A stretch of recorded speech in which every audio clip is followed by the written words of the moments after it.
టీఎస్20 updates చూద్దాం. పాకిస్తాన్ చంపుతామంటే ఇక్కడ చంపించుకునే వాళ్ళెవరూ లేరన్నారు కేంద్ర మంత్రి బీజేపీ తెలంగాణ అధ్యక్షుడు జి కిషన్ రెడ్డి.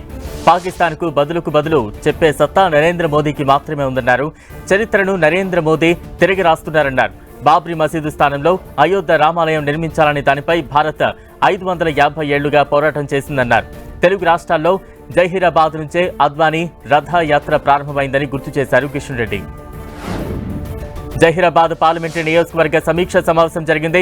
జహీరాబాద్ లో జరిగిన ఈ సమావేశానికి కేంద్ర మంత్రి కిషన్ రెడ్డి, పార్లమెంటరీ ఇన్ఛార్జ్ కాటేపల్లి వెంకటరమణ, మాజీ ఎమ్మెల్యే ఎండల లక్ష్మీనారాయణ హాజరయ్యారు.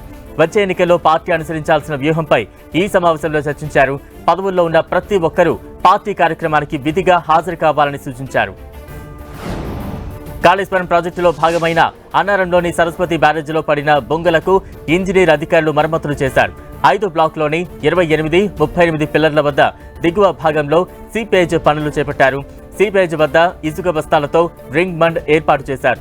రసాయన ప్రక్రియ ద్వారా గ్రౌటింగ్ పనులు కొనసాగుతున్నాయి. బీజేపీ ఎంపీ బండి సంజయ్ సంచలన వ్యాఖ్యలు చేశారు. కాంగ్రెస్ ఎమ్మెల్యేలను కొనడానికి కేసీఆర్ ప్లాన్ చేస్తున్నారని ఆరోపించారు. పార్లమెంట్ ఎన్నికల తర్వాత కేసీఆర్ కుట్రల వల్ల ఏమైనా జరగొచ్చన్నారు బండి సంజయ్. ప్రభుత్వాన్ని ఇబ్బంది పెట్టి బీజేపీ మీద నెట్టివేస్తారని విమర్శించారు. బీజేపీ, బీఆర్ఎస్ ఒక్కటే అంటే జనం నమ్మరని, కాంగ్రెస్ గుడ్డి ఆలోచనలోనే ఉందన్నారు. పార్లమెంట్ ఎన్నికల్లో కాంగ్రెస్ మొండి పట్టుకుపోవద్దని సూచించారు బండి సంజయ్. కాంగ్రెస్ ప్రభుత్వాన్ని కూల్చేందుకు కేసీఆర్ ప్రయత్నిస్తున్నారన్న బండి సంజయ్ వ్యాఖ్యలకు మంత్రి పొన్నం ప్రభాకర్ కౌంటర్ ఇచ్చారు. బీఆర్ఎస్, బీజేపీ మధ్య ఒప్పందం ఉందనే విషయం స్పష్టమైందన్నారు. కాంగ్రెస్ ఎమ్మెల్యేలను కొనేంత ధైర్యం బీఆర్ఎస్ వాళ్లకు లేదన్న పొన్నం ప్రభాకర్, ఒకవేళ ఆ పరిస్థితి వస్తే చూస్తూ కూర్చోమంటూ హెచ్చరించారు. స్వచ్ఛ సర్వేక్షణలో దక్షిణ భారతదేశంలోనే సిద్దిపేటకు క్లీన్ సిటీ అవార్డు రావడం సంతోషంగా ఉందన్నారు మాజీ మంత్రి హరీష్ రావు. మున్సిపల్ సిబ్బంది, కార్మికుల కృషి వల్లే ఇది సాధ్యమైందన్నారు. ఇప్పటి వరకు సిద్దిపేటకు 22 అవార్డులు వచ్చాయన్నారు హరీష్ రావు. ఈ దేశంలో, ఈ రాష్ట్రంలో సిద్దిపేట పేరు లేకుండా అవార్డులు లేవన్నారు. జాతీయ స్థాయిలో సిద్దిపేటకు అవార్డు వస్తే సీఎం రేవంత్ రెడ్డి, మంత్రి కనీసం ట్వీట్ కూడా చేయలేదని మండిపడ్డారు హరీష్ రావు. సికింద్రాబాద్ పెరేడ్ గ్రౌండ్స్ లో ఇంటర్నేషనల్ కైట్ ఫెస్టివల్ సందడిగా జరిగింది.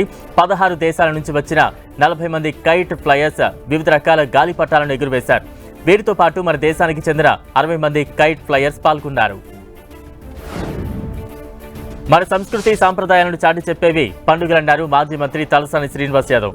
సంక్రాంతి సందర్భంగా నెక్లెస్ రోడ్లోని పీపుల్స్ ప్లాజాలో కైట్ ఫెస్టివల్లో తలసాని పాల్గొన్నారు. చిన్నారులకు పతంగులను పంపిణీ చేశారు. మన ఆచారాలు, సాంప్రదాయాలను పెంపొందించే పండుగలను ఘనంగా జరుపుకోవాలని ఆయన ప్రజలను సూచించారు. నాగర్ కర్నూలు జిల్లా అచ్చంపేటలో భోగి పండుగ ఘనంగా జరిగింది.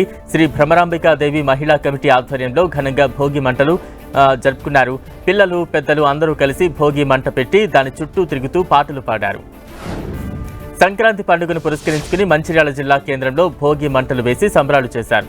జిల్లా కేంద్రంలోని పలు కాలనీలలో ప్రజలు భోగి మంటలు చుట్టూ తిరుగుతూ సంబరాలు చేశారు. ప్రభుత్వ పాఠశాల మైదానంలో వాకర్స్ అసోసియేషన్ ఆధ్వర్యంలో సాంప్రదాయ వస్త్రధారణతో భోగి మంటలు వేసి భోగి పండుగను నిర్వహించారు. సూర్యాపేటలో భోగి, సంక్రాంతి వేడుకలు అంబరానంటాయి. ఈ వేడుకల్లో మాజీ మంత్రి జగదీష్ రెడ్డి పాల్గొన్నారు. సూర్యాపేట పట్టణంలో పలు వార్డుల్లో భోగి వేడుకల్లో పాల్గొన్న ఆయన సాంప్రదాయబద్ధంగా పూజా కార్యక్రమాలు నిర్వహించి భోగి వేడుకలు ప్రారంభించారు. అనంతరం ప్రజలతో కలిసి సమాజంలో చెడు అంతమవ్వాలని భోగి మంటల చుట్టూ చప్పట్లు, కోలాటాలతో సందడి చేశారు. చిన్నారులకు గాలిపటాలు బహూకరించారు. గంగిరెద్దుల విన్యాసాలు ఆకట్టుకున్నాయి. సంక్రాంతి వచ్చిందంటే చాలు భైంసాలో స్పెషల్ స్వీట్ గేవర్ కు చాలా డిమాండ్ ఉంటుంది. రాజస్థానీ రకం మిఠాయి గేవర్ కేవలం భైంసా పట్టణంలో మాత్రమే తయారవుతుంది.